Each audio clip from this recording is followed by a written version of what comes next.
Share market में लोग किस्मत में विश्वास रखते हैं, पर मैं किस्मत में नहीं, कीमत में विश्वास रखता हूँ। खुल जा सिम से। प्रॉफिट दिखता है तो कोई भी झुकता है। देखो मैं सिगरेट नहीं पीता, और जेब में लाइटर जरूर रखता हूं, धमाका करने की। তিনি ছিলেন একজন মধ্যবিত্ত পরিবারের সন্তান, যে প্রতি পদে পদে অবহেলার শিকার হতো। তিনি স্বপ্ন দেখতেন যে একদিন তিনি অনেক বড় লোক হবেন, আর সেই স্বপ্ন পূরণের নেশায় তিনি এত বেশি বড় লোক হয়ে পড়লেন যে ভারতের পুরো অর্থনীতিকে একেবারে ভেঙে চুরমার করে ফেললেন।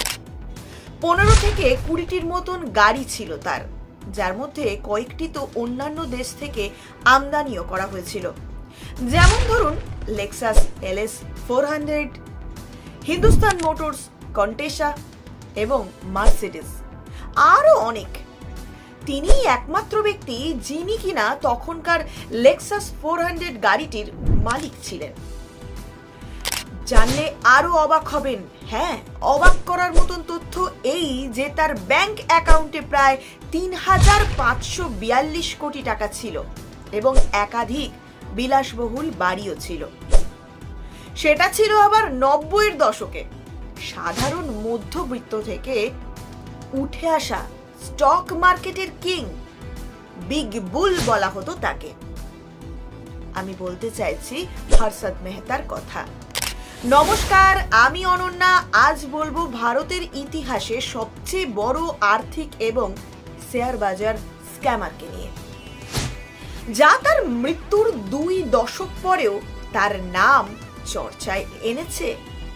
কি এমন করেছিলেন এই হর্ষদ মেহতা, যার জন্য তাকে শেয়ার বাজারের অমিতাভ বচ্চনও বলা হতো? হর্ষদ শান্তিলাল মেহতা সামান্য মধ্যবিত্ত গুজরাটি জৈন পরিবারে জন্মগ্রহণ করেছিলেন।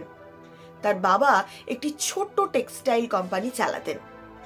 তিনি 29 জুলাই 1954 সালে জন্মগ্রহণ করেন। তিনি 1976 সালে বোম্বের লালা লাজপাত রায় কলেজ থেকে তার বিকম ডিগ্রি সম্পন্ন করেন এবং প্রায় 4 বছর ধরে বিভিন্ন জায়গায় নানা ধরনের কাজ করেন। অবশ্য শেষে তিনি তার সমস্ত চাকরি ছেড়ে দেন এবং শেয়ার মার্কেটে পড়ার জন্য একটি দালালের অধীনে চাকরি পান। এতক্ষণ পর্যন্ত সব ঠিকঠাক ছিল। এরপরই শুরু হয় হর্ষদ মেহতার আসল জাদু। হর্ষদ মেহতা তার কাজের মাধ্যমে শেয়ার বাজার এবং তার নানান কৌশল সম্পর্কে শিখেছিলেন। তিনি এগুলো তার নিজের অভিজ্ঞতার মাধ্যমেই শিখেছিলেন, বই কিংবা ইন্টারনেট থেকে নয়। তিনি যথেষ্ট বুদ্ধিমান মানুষ ছিলেন, ফলে খুব অল্প সময়ের মধ্যে শেয়ার বাজার সম্পর্কে সমস্ত খুঁটিনাটি সমস্ত কিছু আয়ত্ত করতে পেরেছিলেন। তিনি শেয়ার বাজারের উত্থান পতন কিভাবে হয় সেই বিষয়ে ভালোভাবে জ্ঞান অর্জন করেছিলেন। 1986 সালে তিনি তার নিজস্ব brokerage firm Growmore research and asset management প্রতিষ্ঠা করেন। স্টক মার্কেটে কোথায় বিনিয়োগ বা শেয়ার কেনার বিষয়ে পরামর্শের জন্য গ্রাহকরা তার কাছে যেতে শুরু করেন। তিনি এমন কিছু পরিত্যক্ত ফার্ম বেছে নেন যেগুলো কোনো কাজেই আসে না, যেখানে ওই কোম্পানিগুলোর কোনো ঠিকানা পর্যন্ত নেই, অথবা কোনো কোম্পানির আবার অস্তিত্বও নেই। পরবর্তীতে স্টক মার্কেটে বিনিয়োগ করার জন্য তার আরো অর্থের প্রয়োজন হয়ে ওঠে। আর এইবার হর্ষদ মেহতা খেললেন তার নিজস্ব খেলা। সালটা ছিল 1990। সেই সময় ভারতের ব্যাংকগুলোর শেয়ার মার্কেট ব্যবসা তলানিতে গিয়ে পৌঁছেছিল। হর্ষদ মেহতা এই সুযোগটাকেই কাজে লাগিয়ে ব্যাংকের মালিকদের সঙ্গে চুক্তি করেন। তার ব্যক্তিগত ব্যাংক অ্যাকাউন্টে সরাসরি ফান্ড ট্রান্সফার করা শুরু হয়, আর বিনিময়ের মাধ্যমে আরো বেশি সুদের প্রস্তাবও দেন। এমনকি ব্যাংকগুলো তার নামে জাল আর্থিক রসিদও তৈরি করে দিত। একইভাবে তিনি জাল ব্যাংকের রসিদগুলি ব্যবহার করে national housing bank, state Bank of India এবং ইউকো ব্যাংক সহ বিভিন্ন ব্যাংক থেকে বেআইনি তহবিল ট্রিগার করেছিলেন এবং টাকাও পেয়েছিলেন। ব্যাংক থেকে ফান্ড ট্রান্সফারের পর তিনি শেয়ার কেনার জন্য বিপুল পরিমাণ অর্থ ব্যবহার করতেন, যার ফলে সেই শেয়ারের দামটা বেড়ে যেত। ফলে অন্যান্য বিনিয়োগকারীরা সেই নির্দিষ্ট শেয়ার কিনতে বাধ্য হতো, আর সেই শেয়ারের দাম দ্রুত বৃদ্ধি পেত। অন্যদিকে তিনি তখন গোপনে তার শেয়ার বিক্রি করে বড়সড় মুনাফা পেতে শুরু করলেন। 1991 সালে হর্ষদ মেহতা অ্যাসোসিয়েটেড সিমেন্ট কোম্পানির শেয়ারগুলিতে বিনিয়োগ করা শুরু করলেন এবং তাদের মূল্য বৃদ্ধিও করেন নিজেই। তিনি এত পরিমাণে শেয়ার বাড়িয়েছিলেন যে 2 থেকে 3 মাসেরও কম সময়ে 9,000 টাকাতে তা চলে আসে। এরপরেই তিনি হয়ে উঠলেন শেয়ার মার্কেটের আসল রেডবুল। জানলে অবাক হবেন, তার 15 থেকে 20টির মতন গাড়ি ছিল, যার মধ্যে কয়েকটি অন্যান্য দেশ থেকে আমদানিও করা হয়েছিল, যেমন লেক্সাস LS 400।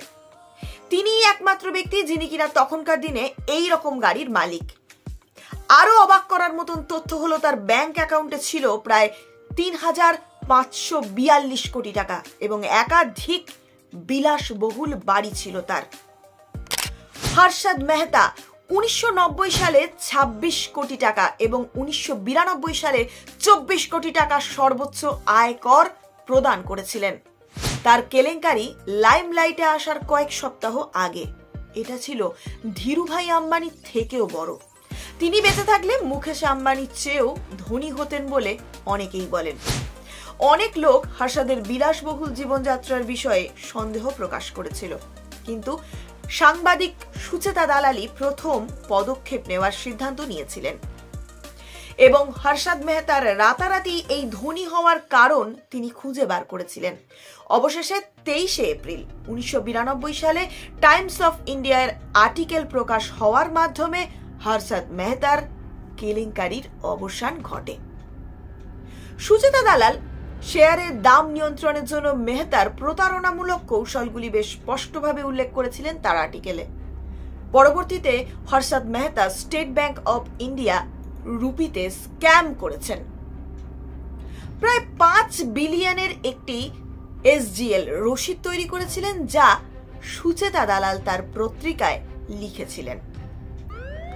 এরপর থেকে পুলিশ হর্ষদ মেহতাকে খুঁজতে শুরু করে। ফেব্রুয়ারি 28, 1992 ট্যাক্স প্রতিষ্ঠান ইনভেস্টিগেশন পরিচালনা করেন। এমনকি RBI জানকিরামান নামে একটি তদন্ত কমিটি গঠন করার মাধ্যমে তাকে দোষী সাব্যস্ত করা হয়েছিল এবং 4টি ফৌজদারি অপরাধের জন্য অভিযুক্ত করা হয়েছিল। 1992 সালের নভেম্বরে Harshad Mehta central bureau of investigation দ্বারা আইনের আওতায় আসেন। হর্ষদ মেহতার এই কেলেঙ্কারির ফলে ভারতের আর্থিক নিয়ন্ত্রণ ব্যবস্থায় বেশ কিছু চরম পরিবর্তন হয়ে যায়। 1995 সালে সিকিউরিটিজ আইন সংশোধনী আইন অনুযায়ী 3 মাস কারাগারে থাকার পর হর্ষদ এবং তার ভাইদের জামিনে মুক্তি দেওয়া হয়। কয়েক সপ্তাহ পরে তিনি এবং তার আইনজীবী রাম জেঠমালানি প্রকাশ্যে ঘোষণা করেন যে তিনি কংগ্রেসে জড়িত থাকার কারণে টাকা দিয়েছেন। এরপরে তিনি বহুবার নতুন যুগের স্টক মার্কেট বিশেষজ্ঞ হিসাবে ফিরে এসেছেন। 1997 সাল নাগাদ মেহতা তার নিজস্ব সাইট এবং সংবাদপত্রের কলামে পাঠকদের কোন স্টকগুলি ক্রয় এবং বিক্রয় করতে হবে তার পরামর্শ দেওয়া শুরু করেন। হর্ষদ মেহতার এই স্ক্যাম থেকে আমরা যে শিক্ষা পেতে পারি তা হলো, মেহতা কেলেঙ্কারি ভারতীয় অর্থব্যবস্থার উল্লেখযোগ্য ভুলগুলো উন্মোচিত করেছে। অর্থব্যবস্থার যে নতুন সংস্কার প্রয়োজন তা সকলের নজরে আসে।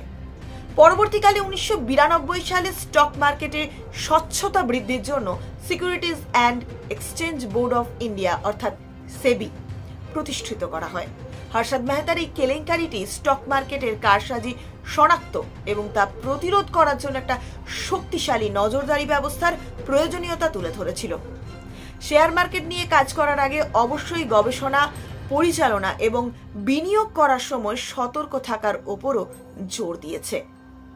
তাহলে শেষ কথা কি? শেষ কথা হলো এই যে 2019 সালে মূল্যের হিসাবে হর্ষদ মেহতা স্ক্যামে প্রায় 3,575 কোটি রুপি পাচার হয়েছিল, আর ব্যাংকিং সিস্টেম থেকে প্রায় 250 বিলিয়ন। প্রতারণায় শিকার হওয়া বিনিয়োগকারীরা হারিয়েছেন সারা জীবনের সঞ্চিত সম্পদ। আত্মহত্যার ঘটনাও বাদ যায়নি। এত বড় প্রতারণা খুঁজে বের করতেও সময় লেগেছে কয়েক বছর। পুনরুদ্ধার করা সম্ভব হয়নি হারানো সম্পদগুলিও। হর্ষদ মেহতা 1992 সালে 107 দিন জেলে ছিলেন এবং 1992 সালের জুনে তিনি মুক্তি পান। হর্ষদ মেহতা 2001 সালে কারাগারে হঠাৎই হৃদরোগে আক্রান্ত হয়ে মারা যান। হর্ষদ মেহতা স্ক্যামের পুরো ঘটনাটাই সিস্টেমের অসচেতনতার একটা বড় উদাহরণ। ফিনান্সিয়াল প্রতিষ্ঠানগুলোর দুর্বল সিকিউরিটি, মানুষের মধ্যে সচেতনতার অভাবই তৈরি করে হর্ষদ মেহতাদের। তাই এই প্রতারণা রুখতে হলে সিকিউরিটি ও সচেতনতা উভয়ের উপরেই জোরদার দেওয়া উচিত। এই বিষয়টিকেই সকলের চোখে আনা দরকার। কেমন লাগলো আজকের ভিডিও অবশ্যই জানাবেন কমেন্ট সেকশনে। আর নতুন হলে অবশ্যই আমাদের চ্যানেলটি সাবস্ক্রাইব করবেন। ভালো থাকবেন, সুস্থ থাকবেন, সচেতন থাকবেন। ধন্যবাদ।